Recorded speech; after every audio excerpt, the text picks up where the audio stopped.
On April 15, 2000, cops rushed over to Robinwood Avenue in Toledo, Ohio, because of a sketchy call. There they stumbled upon 19-year-old Chrishana Logan lying all alone and lifeless.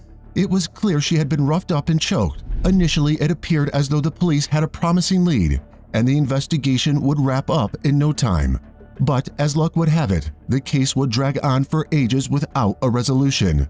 After nearly 2 decades of unanswered questions and unresolved grief, there was finally a breakthrough. Yet it arrived in a manner that defied all expectations. So, who was behind this heinous act, and what twist of fate led to their eventual reckoning with justice? 19-year-old Chrishana Logan resided in Toledo, Ohio, where she worked as an exotic dancer at a club called Platinum Showgirls, performing under the stage name Vegas. Chrishana had great aspirations of relocating to Texas in order to pursue her higher education. However, tragically, her dreams would never be fulfilled. Chrishana typically worked most nights at the club, but on the night of April 14, 2000, she had the night off and didn't go into work. She was found dead in her apartment just before dawn on the morning of April 15th. The discovery of Chrishana's body was made by her neighbor and landlord, Theodora Wilson. Theodora had heard some noises coming from Chrishana's apartment during the night, so being concerned, she decided to check in on her. She was horrified when she found Chrishana in the living room, having been assaulted and strangled. Toledo police officer Michael Mugler and his partner were dispatched to the Robinwood address to assist fire crews on the scene. Their primary task was to secure the area, documenting all individuals entering and exiting and their purposes. Chrishana's vehicle was towed as evidence. While doing so, Mugler encountered a man walking down the driveway who identified himself as Chrishana Logan's boyfriend, Ezell Brown, also known as Zeke.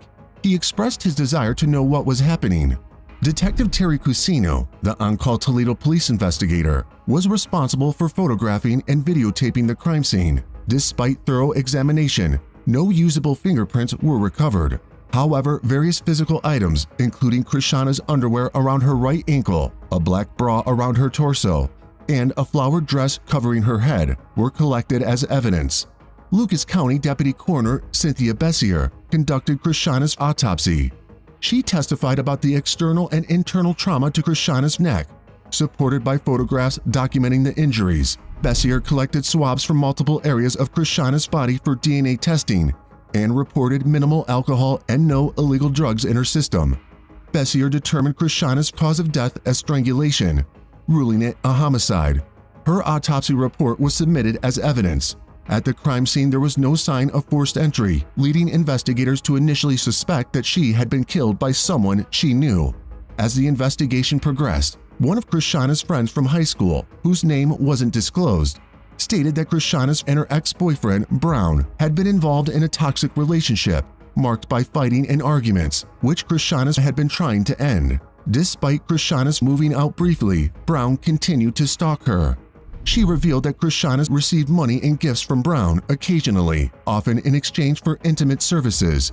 Additionally, Chrishana occasionally engaged in physical relationships with her clients at the club. But whenever she did this, Chrishana made sure that her friend knew about her whereabouts. The friend disclosed details regarding the night before the murder, stating that on August 14, 2000, around 12 p.m., she and Chrishana had met at Chrishana's apartment on Robinwood Avenue in central Toledo. They left in Chrishana's new Jeep to show it off. Later, they stopped at Chrishana's mother's house, where they greeted a neighbor. After returning to Chrishana's apartment to prepare for the evening, they left around 7 p.m., visiting various hangout spots. They later attended a party at Chrishana's male neighbor's house, where Chrishana and the neighbor were seen kissing. Subsequently, they visited 3 after-hours clubs before returning to Chrishana's apartment around 4:30 a.m. The neighbor testified that he and Chrishana Logan engaged in intimate activities in his room in the early hours of April 15, 2000. Although they had been intimate before, they were only friends, and there was no romantic side to their relationship. He mentioned that Chrishana had been dating a man from Detroit, but couldn't recall any other boyfriends. Theodora Wilson, Chrishana's landlord, provided testimony consistent with the accounts from her friend and her neighbor of the day of the murder. Wilson also recalled encountering a large black man resembling Brown outside Chrishana's apartment early on April 15, 2000. Later, she witnessed Chrishana and the man entering her apartment after loud music emanated from a car parked nearby. Wilson's 911 call reported the disturbance, which she attributed to furniture being moved in Chrishana's apartment. Now the only potential link was Chrishana's former boyfriend, Brown. So law enforcement arrested Brown as the prime suspect in the case. However, he consistently asserted his innocence, and 7 months later, DNA evidence conclusively cleared him of any involvement in Chrishana's murder. But at the same time, investigators were unaware of the broader pattern emerging. Chrishana's case marked the beginning of a series of 3 victims targeted by a repeat offender. In late August of 2000, a girl in her late teens, whose name has been kept hidden to protect their identity, was making her way home in South Toledo at around 5:30 p.m. Little did she know that her evening stroll would turn into a nightmare. Suddenly, she was snatched off the street by an unknown assailant, dragged to a secluded area. She endured a harrowing ordeal as she was physically assaulted. Just a few weeks later, in early October, another young girl, whose identity was also kept confidential, was on her way to school when she too fell victim to a similar fate. Like the first victim, she was forcefully grabbed by the perpetrator and subjected to a ruthless physical assault. These incidents sent shockwaves through the community, leaving residents fearful and law enforcement authorities scrambling for answers. The similarities between the cases were undeniable, prompting investigators to go deeper into the connections. During the course of their investigation, a crucial discovery was made. The DNA recovered from both victims, as well as the body of Chrishana, matched that of the same individual. However, at the time, the DNA profile did not match any known criminals in the database. In this case, we know that this person who is responsible for these particular crimes, including this murder, is not in that database, which can mean that he had not been incarcerated since 1996, or he hadn't been incarcerated for a crime that fit the criteria that the state would have taken a sample from him. Undeterred, authorities intensified their efforts to track down the perpetrator. With the newfound DNA evidence in hand, they revisited the accounts of the victims, hoping to glean any additional details that could aid in identifying the suspect. Through these interviews, a detailed sketch was made. According to the victims' testimonies, the suspect was described as a light to medium-skinned African-American male, potentially in his early 40s at the time of the attacks. He stood approximately 5'7" in height and had either a bald or shaved head, along with a distinctive mustache. One striking feature noted by both victims was the assailant's large protruding stomach. Additionally, the man emitted a strong odor of cigarettes and beer, indicating potential lifestyle habits. Scars or blotchy coloring on his cheeks, coupled with a generally unkempt appearance, further contributed to his description. One victim even recalled the possibility of a tattoo on his upper left arm, although the details remained unclear. Notably, both young women confirmed the perpetrator was not circumcised, providing a unique identifier that could aid in his arrest. Once these links were released to the media, Chrishana's mother, Chrishana Logan, made an emotional plea to anyone who could help solve these 3 vicious crimes to please come forward. I just want to let people know that it's been hard these years, and I wouldn't want this to happen to my best enemy. And if anybody think they have anything at all, just come forward. But despite the collaborative efforts of law enforcement agencies and the community's vigilance, the identity of the perpetrator remained elusive and the case went cold for years. It wasn't until 2013 that a renewed push to solve the cold case breathed new life into the investigation. With advancements in forensic technology and a persistent commitment to seeking justice, authorities continue to pursue leads and explore avenues for closure. And finally, after nearly 2 decades in 2021, a breakthrough occurred. The perpetrator's DNA profile, previously unmatched in criminal databases, produced a hit in the Combined DNA Index System, or CODIS. The long-awaited breakthrough led to the identification of Kenneth M. Marshall, 54, a resident of Hammond, Indiana. The link came up with an unrelated arrest in Lake County, Indiana, where Marshall faced charges for assaulting his girlfriend.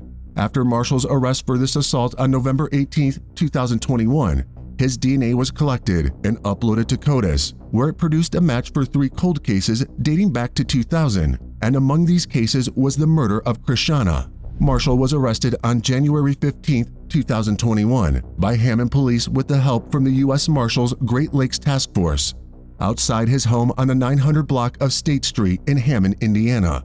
Kenneth Marshall's conviction marked the end of a 2-decade-long saga of terror and violence that troubled the lives of numerous victims. On August 16, 2022, Marshall was found guilty by a jury of murder, aggravated murder, felonious assault, and 5 counts of assault. You're going to hear a lot about DNA, because that's what this case is going to boil down to, is the DNA. It doesn't matter if you're murdered 2 years ago or 22 years ago, that every life in Lucas County matters, and that if you murder someone else, we will hold you accountable. During Marshall's sentencing hearing, Lucas County Common Pleas Judge Stacy Cook delivered a scathing condemnation of his actions. She emphasized the predatory nature of Marshall's crimes, noting that he preyed upon vulnerable individuals for his own gratification. Despite Marshall's defense, arguing that the statute of limitations had expired for some charges, Judge Cook ensured that he would face the consequences of his heinous acts. The severity of Marshall's sentence reflected the gravity of his offenses. Judge Cook ordered him to serve a life term in prison with the possibility of parole, along with the consecutive sentences for the assault charges. As a result, Marshall would be eligible for parole only after serving 130 years behind bars. The impact of Marshall's crime extended far beyond the courtroom. The surviving victims, now adults, bravely testified against him, recounting the trauma they endured. Their testimonies played a crucial role in securing Marshall's conviction and sentencing. For over 5 years, Chrishana's family had endured the agony of living without closure. The unanswered questions surrounding her murder had weighed heavily on them. Her life was cut short at the worst time because she was so excited about a new start and coming to Texas and, going to college and just starting a new start. And it was all taken away from her. I actually believe that he followed her maybe from there. I really do. I don't think it's random at all. As the wheels of justice turn and Marshall faces the consequences of his actions, we hope Chrishana's family finds some solace in the pursuit of truth and knowing that Marshall will spend the rest of his life behind bars.